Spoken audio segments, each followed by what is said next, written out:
ସୁନ୍ଦରଗଡ଼ ଜିଲ୍ଲାସ୍ଥିତ ବଣାଇ ଉପଖଣ୍ଡର ଲହୁଣୀପଡ଼ା ଥାନା ଅନ୍ତର୍ଗତ ରାଇକେଲା ପୋଷ ଗ୍ରାମର ଖଣ୍ଡାଧାର ସଂଲଗ୍ନ କୁମ୍ଭାରଦର ନାଳ କଡ଼ରୁ ଅର୍ଦ୍ଧଲଗ୍ନ ସହ ଅଧାପୋଡ଼ା ଅବସ୍ଥାରେ ବିବାହିତ ମହିଳାଙ୍କ ମୃତଦେହ ପୋଲିସ ଜବତ କରିଛି।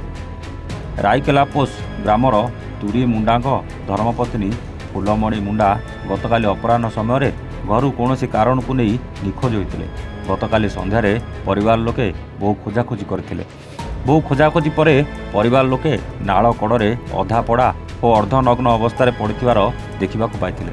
ଏନେଇ ଲହୁଣୀପଡ଼ା ପୋଲିସକୁ ଖବର ଦେଇଥିଲେ। ଖବର ପାଇ ଲହୁଣୀପଡ଼ା ଥାନା ଅଧିକାରୀ ସୁରଜ ଝଙ୍କାର ଓ ତାଙ୍କର ସହଯୋଗୀଙ୍କ ସମେତ ମାଜିଷ୍ଟ୍ରେଟ୍ ସାଇଣ୍ଟିଫିକ୍ ଦଳ ସହ ଘଟଣାସ୍ଥଳରେ ପହଞ୍ଚି ତଦନ୍ତ ଆରମ୍ଭ କରିବା ସହ ଶବକୁ ଜବତ କରି ବ୍ୟବଚ୍ଛେଦ ନିମନ୍ତେ ପଠାଇ ଦେଇଥିଲେ। ଶବ ବ୍ୟବଚ୍ଛେଦ ରିପୋର୍ଟ ଆସିଲେ ସମସ୍ତ ସତ୍ୟାସତ୍ୟ ପଦାକୁ ଆସିବ ବୋଲି ଥାନା ଅଧିକାରୀ ମତବ୍ୟକ୍ତ କରିଛନ୍ତି। ଏଇ ଆମର ଖଣାଦାର ନାଳ ସାଇଡରେ ଆସିକିରି ଆମର ଏଇ ଆସିକିରି ଆମେ ତାକେ ଖୋଜି ଖୋଜି ପାଇଲୁ ନାହିଁ, କିଛି କରିନି। ଆସିକିରି ଏବେ ଆମେ ଏଇ 2 ବଜାରେ ଆମେ ତାକୁ ଭେଟ କଲୁ। ଏଠି ପୋଲିସ ବାଲାକୁ ଡାକିଲୁ। ଆସିକିରି ଡାକିକିରି କେମିତି ଘଟଣା ହେଲା ଯେ ଆମେ ତଦନ୍ତ କରିବା ଲାଗି ଆପଣମାନଙ୍କୁ ଡାକିଛୁ। କଣ ସନ୍ଦେହ କରୁଛ? ଆମେ ତ ଭାବୁଛୁ ଯେ ସିଏ ତ ଘରେ ଥିଲା, କେମିତି ସେ ଜାଣି।